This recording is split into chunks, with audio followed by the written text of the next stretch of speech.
How to share Replit project link. Follow the instructions. Open Replit.com and log in using your account credentials to access your workspace. From the dashboard, click on the project you want to share to open it in the Replit editor window. Ensure your project is saved and ready by clicking Run to test if everything works as expected.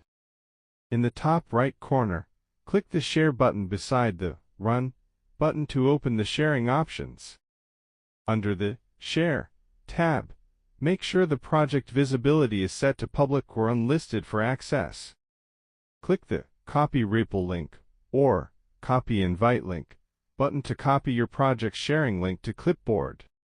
Paste the copied link into email, message, or social media where you want to share the project with others. Tell recipients to open the link. They can view or edit it depending on the permission you selected earlier. Thank you for watching.